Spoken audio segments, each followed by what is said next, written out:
Good morning, good afternoon, good evening, wherever you are in the world. This is the Sender Podcast, where we talk about everything, anything, and nothing at the same time. Today, I would like to discuss one of the things I've been struggling with, which is mental health and its consequences, especially with me. Recently, I've been in quite a slump. Um, School has seemed unmotivating. Going to sport seems to not reap any rewards. And everything I do just kind of seems a little bit offbeat, a little off tone, lower than I would like. And so I would like to talk about my mental health and what I could potentially do, what you could also potentially do to improve your mental health. I myself am lucky. My parents are quite wealthy and they are providing my healthcare, so I have a professional to talk to, a psychologist by the name of Harriet van Veen. She's amazing, and I visit her once every 3 weeks to talk about my problems and the things I'm struggling with in day-to-day life. For me, one of those things especially is getting up out of bed and just starting off the day, starting off on what to do, on the things that are on my list. And even though I've improved massively over the last few years, that little step, that little throw of the cover onto the floor just seems like the most big wall in front of me. And I'm sure that people that are listening, folks here and there around the world, would definitely agree with me. And I would like to give you some tips on how to potentially get yourself out of bed more quickly and more often. Something that has worked for me, but is still not working 100% because obviously I'm still not well. Not obviously, by the way, but anyway. Um, One thing that has helped me is uh, to actually throw off the covers, turn on a light. In my case, I'm lucky enough to have a girlfriend that lives with me, and when she wakes up in the morning and goes to work, she turns on the light for me. Helps me to. It really helps. Your body gets started. It wants to get up, just like the normal routine in life, where the day starts when the sun comes up. This counts for all animals across the planet, not just humans, and it really biologically helps you to get up out of bed. And another thing is making a routine for yourself in the morning. Something I'm not very good at myself, but I do know it works for very, very many people. Knowing that every time you get up, you, for example, first take a sip of water, then you take your medication, then you take the cover off of you get up, or you get dressed, or you shower first. Just any order of things that you want to do in the morning that you should be doing, but doing them in a specific order and in a specific way to help yourself get up out of bed. This is something that I really, really struggle with. I only trust my instincts and I follow whatever is comes to mind instantly. For example, even just recording this podcast just kind of came out of nowhere. I was like, you know what? I'm gonna talk about this. As I said at the start, a podcast about everything, anything, and absolutely nothing at the same time. Where literally 5 minutes ago I was thinking of this subject and just started talking about it. Anyway, something else that I've noticed when it comes about getting out of bed is having to feel purpose. I know many of you out there are probably also struggling with having a lack of sense of purpose. I'm struggling with this especially recently.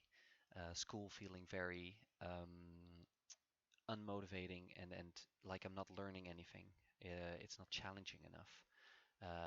As you may be able to hear, this is an assignment for my English course, and I have already completed a Cambridge course 5 or 6 years ago, and therefore this assignment seems a little bit trivial to me.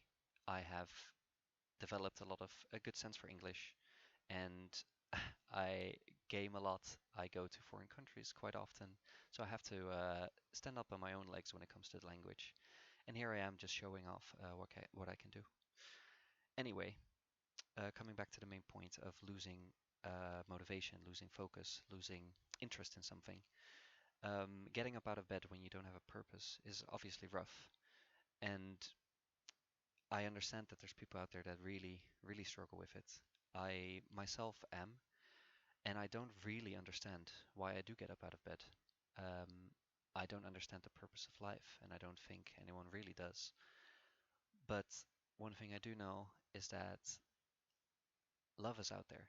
I have a family that loves me. I have a girlfriend that loves me. I have friends that love me, and I want to show them my love. That is really something I'm fighting for. And it's not that I think about them in the morning, that that's the reason I get up, but I can feel myself being pushed forward, wanting to survive, wanting to live for those small little happy moments that you get when you make your friend or or a family member smile, um, or make them happy with something you do, even just being around. So remember that. Just being around and existing, being in someone's life, even just walking across the street, buying a cup of coffee somewhere, you can make someone's day, even as a cashier, if you smile at them or not. Just being there, it matters to others. Uh, that's just how it is. And that is a good thing. It's something that I think is ingrained in me. I can feel the sense of survival inside of me. And anyone that's struggling very deeply with self self-hurt or potentially suicidal thoughts, I would really recommend you to look for help.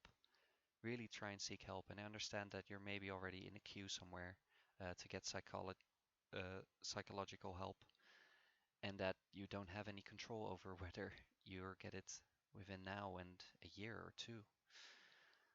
But keep fighting. The society feels like it's against us sometimes, but you can always create chances for yourself. Try and think back, for example, to your childhood. Not about the bad things. Try and think about the things that you excelled at. You might not be smart, or you might not be good with your hands, or you might not be creative. It doesn't matter. All these people on TikTok, all these influencers, Instagram, Facebook, name it, all of them seem to have the perfect life, but they don't. Just like us, they struggle.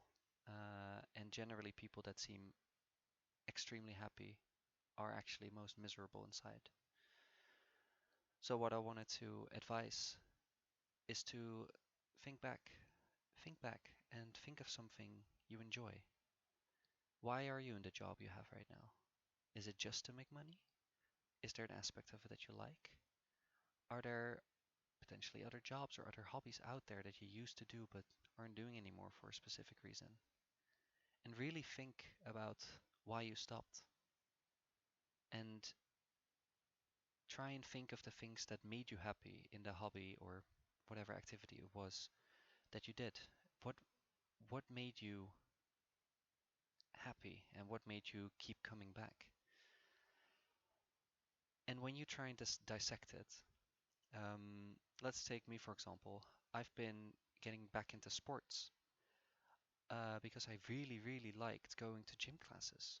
I loved doing saltos on the trampoline. I loved doing backflips. I loved playing a competitive sports like hockey or tennis or baseball, and just winning feels great for me.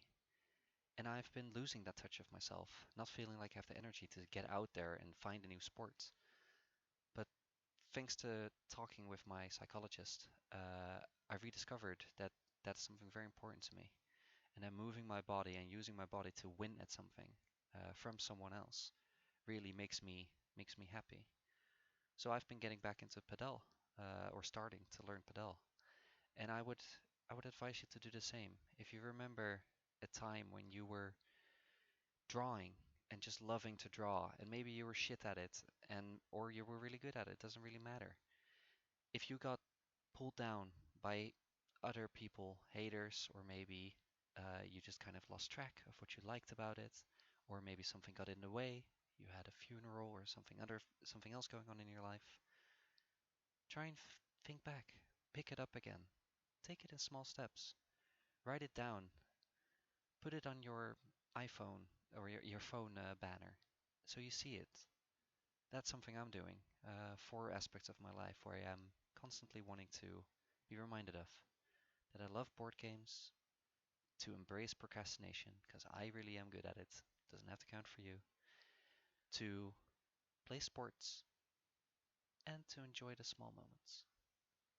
And that's where I would like to end this podcast. Thank you for listening, and I hope you tune in next time. Goodbye.